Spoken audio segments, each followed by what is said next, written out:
રામદેવજી મહારાજના 24 સોપાનમાં બાપાએ સૌથી પહેલી જેને મહત્વ આપ્યું એવું સોપાન આપ્યું કે ધર્મથી ઢુકડા રહેજો અને પાપથી દૂર રહેજો, ધર્મની નજીક રહેજો. જ્યાં સુધી તમે ધર્મની નજીક હશો ત્યાં સુધી હું તમારી ભેળો હશું. ધર્મને પકડી રાખજો, સતને પકડી રાખજો, પાપ કર્મોથી છેટા રહેજો. આ પહેલો ઉપદેશ રામદેવજી મહારાજે સમાધિ અવસ્થામાં બેઠા પહેલા જેને આપેલા ઉપદેશો છે એની વાતો છે. બીજા ઉપદેશમાં બાપાએ કીધું કે મન વચન કર્મથી કોઈને જીવને દુખી ન કરશો, કોઈ જીવને દુભાવશો નહીં. તમારામાં શક્તિ હોય કોઈની મદદ કરી શકો તો ભલે, ન થાય ને તો કોઈ જીવ તમારાથી દુભાય ને એવું જીવતર ન જીવશો. બીજું કાંઈ કરવાની જરૂર, કોઈને દુભાવશો નહીં. પછી દુભાવામાં કઈ એવું નથી કે આમ મન વચન કર્મથી કોઈની નિંદા કરીએ દુભાવા જઈએ, કોઈની ખોટી વાતો કરવી એ પાપ છે. 24 સોપાનમાં બાપાએ બધું કીધું, ઈર્ષા નિંદા બધું કાંઈ કરવાની જરૂર જ નથી. એમ અંદર અને બહાર બે પવિત્રતા જાળવજો. નકરી બહારની પવિત્ર, બહારથી ઉજળા, અંદર મેલા. અમારા કાલ બારોડીએ કીધું તમારા લાલભાઈની ઓલી ધૂન ફેમસ બહુ છે, એમાં એક શબ્દ આ કડી આવે ને બહુ અદભુત છે. મેલ મોટા ને મન જેના હાંકડા, જેના મુખમાં ને રામનું નામ, કોઈ જાયશો ના એવાના આંગણે. અદભુત રચના. એમાં એક આ પંક્તિ છે, અંદર મેલા ને બારથી જે ઉજળા રે, અંદર મેલા ને બારથી જે ઉજળા રે, અંદર મેલા ને બારથી જે ઉજળા રે, અંદર મેલા ને બારથી જે ઉજળા રે.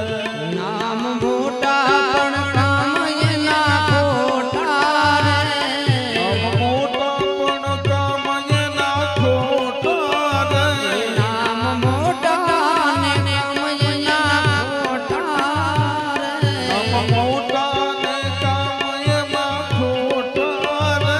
એ કોઈ જાશો ના એવાના આંગણે રે, કોઈ જાશો ના એવાના આંગણે રે, કોઈ જાશો ના એવાના આંગણે.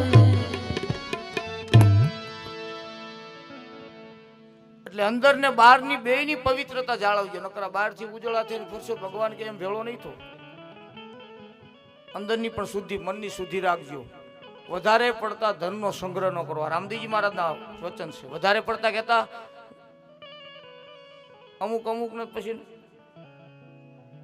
જાગી રીત કામ કરવાનું, ભેળું કરવું. જેમ વાપરી ન કે, કારણ કે વ્યવસ્થા કઈ છે લઈ નહીં, હાલે લઈ જવાની. જે અહીં થાય 3 પ્રકારના કર્મો થાય. સાહેબ હમણાં કર્મની વાત કરી. કર્મ 3 પ્રકારે થાય: પુણ્ય કર્મ, પાપ કર્મ અને નિષ્કામ કર્મ. પાપ કર્મ કહેતા ખોટું જે કાંઈ કામ કરો એનું જે ફળ મળે એ પાપ કર્મ. પાપ કર્મ એટલે એમાં બીજાની નિંદા, ઈર્ષા, ચોરી, આમ ટૂંકમાં કોકનું લઈ, આ બધા આપણે હાવ સીધું સમજાય એવું ગણી તેને પાપ કર્મ કીધું. બીજું પુણ્ય કર્મ, એ સીધી વાત છે, સાચું કરવું, સત્ય કરવું, કોઈનું અહિતનું લેવું નહીં, ખોટું લેવું નહીં, સત્ય કર્મ. પણ ત્રીજું કર્મ જે બતાવ્યું ને ભગવાને, નિષ્કામ કર્મ. ઈ કર્મ જેનાથી થાય ને એને પરમાત્મા મળે. નિષ્કામ કર્મ એટલે કોઈ પણ ફળની આશા વિના, કોઈ પણ અપેક્ષા વિના આવા સરસ મજાના કાર્યમાં કૂદકો મારીને પડી જાય ને કોઈની અપેક્ષા ન હોય, આવું કોઈ ધર્મ કાર્ય થતું એમાં કૂદી પડે. એ તન મન ધનથી એની પૂરી સેવા થઈ જાય. એને અપેક્ષા કાંઈ ન હોય કે આનું મને કાંઈ ફળ મળે એવી બિલકુલ ફળની જેને અપેક્ષા ન હોય એને નિષ્કામ કર્મ કહેવાય. પાપ કર્મ કરો કે પુણ્ય કર્મ કરો, એનું ફળ ભોગવવા માટે મૃત્યુલોકમાં પાછું આવવું પડે ને આવવું પડે. પુણ્ય કર્મ કરો તો ભોગવવા તો પાછું આવવાનું, સારા કર્મનું ફળ ભોગવવા તો આવવાનું ને. પાપ કર્મ કરો તો એનું ફળ ભોગવવા પાછું આવવાનું. પણ નિષ્કામ કર્મ એવું છે કે એકવાર કરી દો ને પછી મૃત્યુલોકનો ફેરો ટળી જાય, તમારે પાછું આવવું ન પડે. મૃત્યુલોક તમને પરમાત્મા છોડાવી દે. ઈ નિષ્કામ કર્મ છે. ઈ કર્મ શીખવે ને એનું નામ કથા, ઈ કીર્તન, ઈ સત્સંગ. એટલા માટે આ મેળાવડાની જરૂર છે.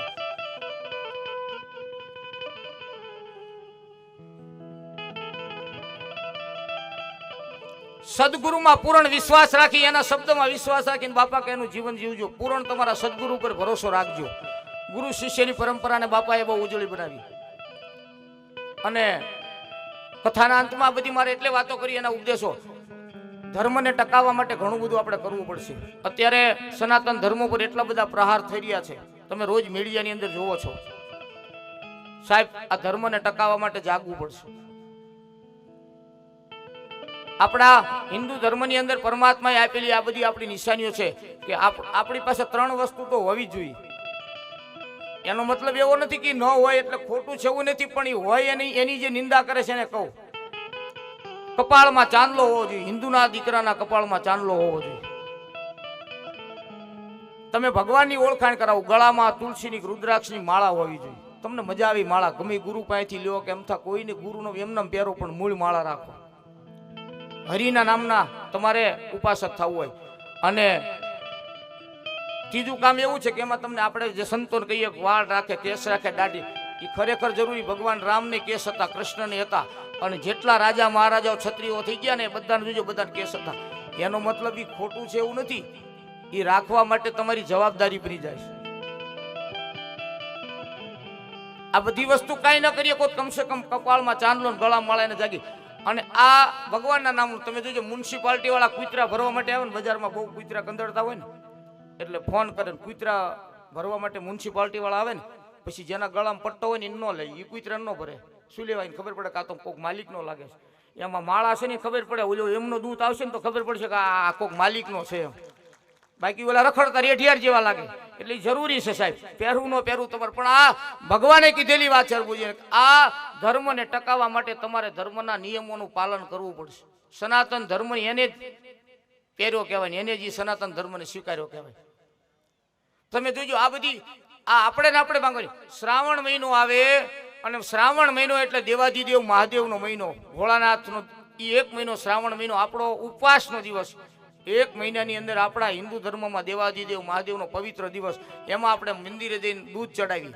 હવે એ વખતે મીડિયાવાળા અમુક ડાયા હોય ને હોશિયારી, આ મોબાઈલના યુગ આવી, એ લખે શ્રાવણ મહિનામાં લિંગ ઉપર જઈને દૂધ નો ચડાવો ને ગરીબને પાવ તો ઘણું પુણ્ય મળે. હા, 11 મહિના શું કરે સાંટા મારી? એ વખતે પાને. શું લેવા ધર્મને તોડો છો? શું લેવા ધર્મને? આ 11 મહિના આજ તને હુજ્યું આ ગરીબ માણસને પાવાનું. મારી ગરીબ માણસને પાઈ એમાં સેવા છે ના નથી, પણ એ ધર્મની વિરુદ્ધની પ્રવૃત્તિ છે. તું આયા કોઈ દી ચડાવાઈ ગયો? શ્રાવણ મહિના સિવાય 11 મહિનામાં ત્યાં કોઈ દી ગરીબ માણસને પૂછ્યું તાર ઘરે ખાવાનું છે? આવી કઈક વાત આવે એટલે આવી વાતો લાવીને એવી મૂકી દે આપણને એમ થાય કેટલા બધા પુણ્યશાળી માણસો છે, પણ એ ધર્મને તોડવાની નીતિ છે બધાની. ધર્મને ટકાવવો હોય ને તો મારે ને તમારે ધર્મના આ અનુસરણમાં જવું પડશે. જાગીને સવારે પરમાત્માની પૂજા ભક્તિ આપણે કરવી પડશે. જેના ઘરમાં ભક્તિ હશે ને, આ વાત કરી પરમાત્મા રામદેવજી મહારાજે ભક્તિ, કે જેના ઘરમાં ભક્તિ હશે ને એના ઘરમાં જ શાંતિ હશે. બાકી પૈસા હશે, સંપત્તિ હશે, બધું જ હશે, પણ શાંતિ નહીં હોય. એ મેળવવા માટે તમારે ભક્તિ કરવી પડશે. એની ભગવાન પૂજા પાઠ કરવો પડે. જેના ઘરમાં પૂજા પાઠ થતી હશે, જેના ઘરમાં હરિનું સ્મરણ થતું હશે, એના ઘરમાં જ શાંતિ હશે. રામદેવજી બાપાએ કીધું કે સદગુરુ મહારાજ ઉપર વિશ્વાસ રાખજો, એના વચનનું પાલન કરજો, માતા પિતાની સેવા કરજો. ઘરમાં માવતર હોય ને એની સેવા કરજો. એ મોટા આ બધી એનો મતલબ એવો નથી કે માવતરની સેવા કરો પછી પાછા આવા આ ઉલ્લેખ કરે ને વાંધો છે. એ કે ગંગા નાવા જવાની જરૂર નથી, માવતરની સેવા કરો, અહીંયા વાંધો. ભાઈ માવતરની સેવા કરવી પુણ્ય છે, પણ ગંગા નાવા નો જાવ ચાલે ને, એ ખોટું છે. ગંગા પવિત્ર છે, પવિત્ર જ રહે, કાયમ પવિત્ર જ રહે. ગંગા કોઈ એમ ન થાય સાહેબ, ગંગા પવિત્ર જ છે. પણ ગંગામાં જઈને સ્નાન કરવીથી પવિત્ર થઈ જવાય, પાપ ધોઈ જાય એવી વાત નથી. પણ ગંગા પવિત્ર છે, એમાં ના એટલે તને માવતરની સેવા કરવાનું હુજે એકવાર ડૂબકી મારવા જાતો ખરો, ખબર પડે મારી તો જુઓ. એટલે ગંગાને સાઈડ કરીને તમે માવતરને મોટા છે એની સેવા પૂજા કરો. તમ તાર ગંગાએ ક્યારેય ન જશો. હું નથી કહેતો કે જાઓ, માવતર પવિત્ર છે ને એની સેવાથી ભગવાનને આવવું પડે, પણ એનો મતલબ ગંગાજી ખોટા છે ને એવું સાબિત કરવાનો કોઈ પ્રયત્ન ન કરશો, ધર્મને ન તોડશો. તમને નો મજા આવે નહીં જવાનું. આમાં ક્યાં દશાનાની સાયકી ફિટ કરી ફાવે એટલું કરવી. 80 વાળા કાઢ નાખ્યા. પૂછજો હજી મંદિરના બગીચાના સીડે મૂર્તિ કેવી ગામમાં એ નહીં ખબર હોય કોઈને, રામજી મંદિરની શિવ મંદિરની. એટલે એનો અર્થ એવો નથી કે આપણે, હું એમ નથી કહેતો કે તમે મંદિરે જાઓ દર્શને કરો, કરવું જ જોઈએ, પણ કદાચ તમે ન જઈ શકો ને તો ખોટા ઉપદેશો ફેલાવી પોતાના. રામદેવજી મહારાજે કીધું છે પોતાની બુદ્ધિ શક્તિથી શિવ અને વિષ્ણુ વચ્ચે ભેદ કરવો એ મહાપાપ છે. તમારી બુદ્ધિ શક્તિથી તમને ભગવાને બુદ્ધિ આપી હોય ને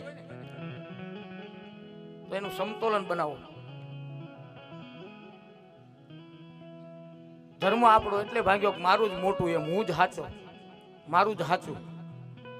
આ રામદેવજી મહારાજના ઉપદેશો છે કે આ મનુષ્ય અવતારમાં માણસે આટલી આટલી વસ્તુ કરે ને એમાં સત રાખે એટલે હું ભગવાન કે એની ભેળો થઈ જાઉં. એટલી કળી કાળમાં રામદેવજી મહારાજની સીધી લીટીમાં ભક્તિ ભગવાને બતાવી હરજી પાઠીને.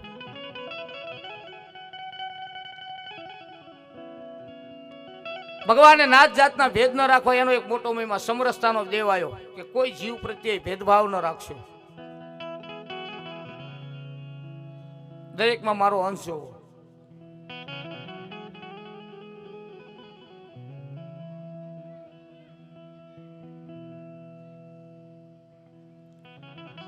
વાયક આવે ને, વાયકનો શબ્દ ભગવાને મોટો બતાવ્યો. કોઈ જાતે ભજનનું ક્યાંયથી તમને વાયક આવે, તમે ભક્તિના માર્ગે ચડો, મારું ભજન કરો ને વાયક આવે એટલે વાયકનો સ્વીકાર કરો ને પછી વાયકને એટલે વચનની કિંમત કરજો, વચનને ક્યારે તોડશો નહીં, વચનના બળિયા રહેજો.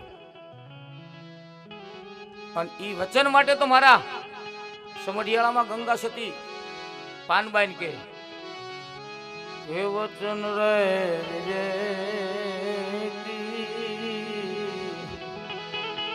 ઈ નર ને નારી પાનબા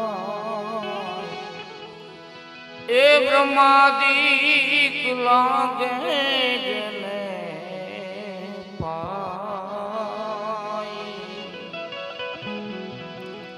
વચનો મહમજે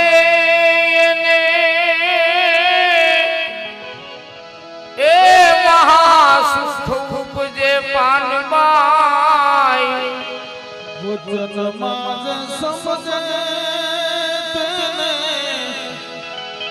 એ મહાસુખ ઉપજે પાનબાઈ પછી એને કરવું પડે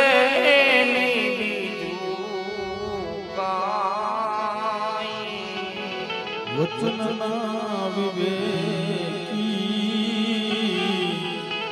જે નારી પાનબાઈ એને બ્રહ્માદિક લાગે જોને. ભગવાન અલગગણી મહારાજના પાઠ ઉત્તાપન થાપણની એને સરસ મજાની વચનમાં વિશ્વાસની વ્યાખ્યા કરી ગંગા સતીબાઈ કે વચને થાપન પાનબાઈ ઈ વચને ઉઠાપન ને અરે વચને મંડાઈ પ્રભુનો પાઠ વચને થાપન યને વચને ઉથાપન પાનબાઈ વચને મંડાઈ ધણીનો પાઠ. આવા વચનના બળિયા પુરુષ સજોડે બેસી ભગવાનની સેવા કરે, પૂજા કરે, પાઠ પૂજા કરે ને ગંગા સતી માં કે એકાંતે બેસીને એ માલા લખને આરાધે પાનબાઈ એકાંત બેસી એ દિલખને આરાધે પછી મારો નકળંગ પ્રસન્ન એને થાય. અવચનના વિવેકી જે નારી પાનબાઈ એને બ્રહ્માદિક લાગે જોને. કોઈ પણ એક વચન રહીને જીવનની અંદર કોઈ વચન હોવું જોઈએ, કંઈક સિદ્ધ આમ કંઈક મંત્ર હોવો જોઈએ કે આવું કરીશ એમ, કંઈક આપણો ધ્યેય હોવો જોઈએ, કંઈક મંત્ર હોવો જોઈએ. વચન આમ એકાદા વચનનું પાલન કરો. કથામાં જાઓ ને તો કથા પૂરી થાય ને ત્યારે એકાદું વચન લેવું પડે, એકાદો નિયમ લેવો પડે કે આજથી હું હવે આમ નહીં કરું. એક ખાલી વચન કથામાંથી આજ 7 દિવસ બહેનો માતાઓ ભક્તજનો તમારી આજની કથાની પૂર્ણાવધિમાં ઊભા થતા કોઈ પણ જીવનના અંદર મંત્ર બનાવો, એક વચન ગમે તમે લઈ લો ને એ વચનનું તમે પાલન કરો ને એટલે મારા પરમાત્માને આવવું પડે. આ કથાનો મેં તમને મજા આવે એવું વચન લ્યો. હું નથી કહેતી આમ લ્યો. સત્ય ઘટનાની વાત કરું. અમરેલીની બાજુમાં ગામ છે, ત્યાં વાલીબાઈ થઈ ગઈ, આજેનું મંદિર છે. એ વાલીબાઈ આવી રીતે કથામાં જાય, પણ એને કથા અરે કાંઈ લેવા દેવા નહીં, ઘરે એના પતિ અરે મેળ આવે નહીં. જાગીને હવારમાં એનો ઘરવાળો જાગે પેલા ખાવા જોઈને, ઓલો વાડીએ જાય તો એને 2 વાર ખાઈ લીધું હોય ને. ટૂંકમાં એમ બહુ ભૂખી ઘડી કઈ ન રહી શકે. બીજી બધી વાત પછી કથા કયો તો કરવી, સત્સંગમાં જઈ, પણ ખાવા પેલા જોઈ. ઈ આવે ને વાટ જોવાની એવી વાત નહીં. એમાં આવી રીતે કથા ગામમાં બેઠેલી કથા સાંભળવા ગયા વાલીબાઈ. બહુ આગ્રહ છે, એટલે લોટીવાળા ડોશીમાની જેમ એ કથા સાંભળતા આવું કથામાં આવ્યું કોઈ એક વચન લ્યો, ભગવાનને આવવું પડે એમ. જો આવા કરે એ પાછા કોઈ ન કરે. એમ કીધું ભાઈ કોઈ એક વચન લઈ લો ને ભગવાનને આવવું પડે. અને આને મનોમન બેઠા બેઠા નક્કી કર્યું કે આજથી મારા પતિને જમાડીને પછી હું જમીશ. આટલું વચન બોલતા શું બોલાઈ ગયું. હવે ભૂખી એક ઘડી કઈ ન રહી શકે.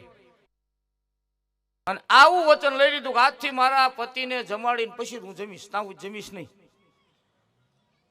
આ ઓલાને બિચારાને ખબર હોય નહીં, એટલે જમાડીને જમીશ, પણ એમ નહીં મારો પતિ એમનો કે હાલ વાલી ખાઈ લે મારી હારે બેન, એમ ટૂંકમાં એવી વાત.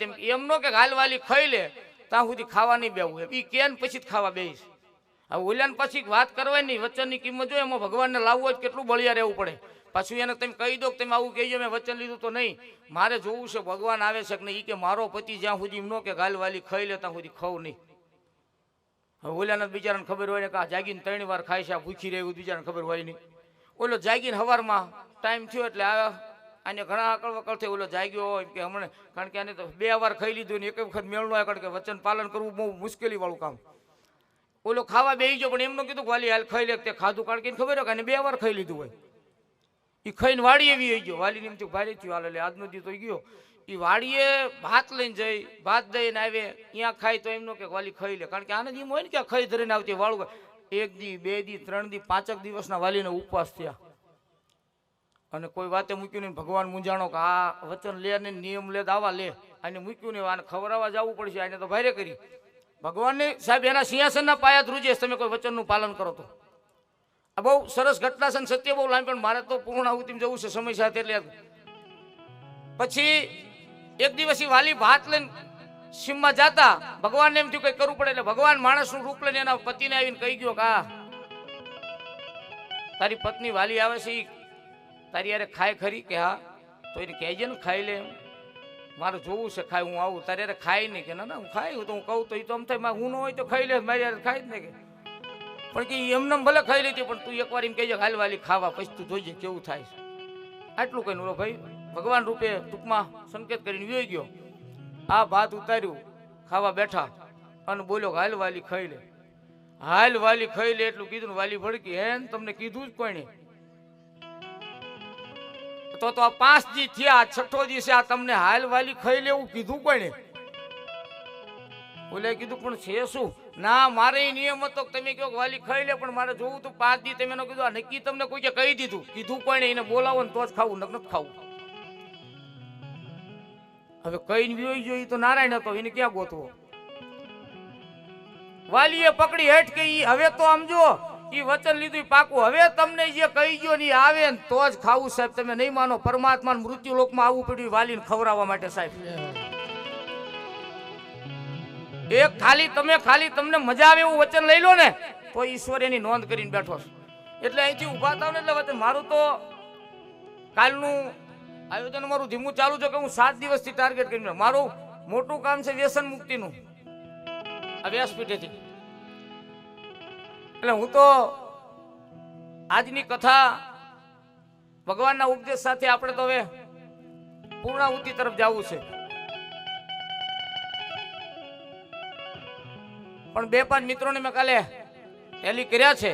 મિત્રો હમણાં આવશે એટલે યાદી કરું. પણ મેં કીધું મને એવા 5 માણસોની મારે જરૂર છે કે એ ઊભા થઈને એમ કે ને કે આજ આ રામદેવજી મહારાજની માનસ કથામાં અમે જે તમને મજા આવે 2-3 વ્યસન હોય, બીડી, માવો, ચા, જુગાર, કોઈ ન પીવાનું પીતા, ન ખાવાનું ખાતા હોય, તમને મજા આવી. હાથી ઉપર નહીં બેવું, હોને થાળી નહીં ખાવું એવું નહીં. જો કે ઈ લ્યો તો હાલશે, પણ તમારા જીવનમાં મારે જાજુ નહીં. જો કે હું તો આમાં ઘણા બધા માણસો કદાચ મૂકે તો મને બહુ આનંદ આવે, પણ 5 વ્યક્તિ તો એવા લાવવાના તો સમજુ કે આ લીમડીએ મને આપી દક્ષિણા સાચી. હવે મારું પૂરું આ કથાનું કામ. એમાં ત્રણેક તો મેં ગોતી પાડ્યા છે.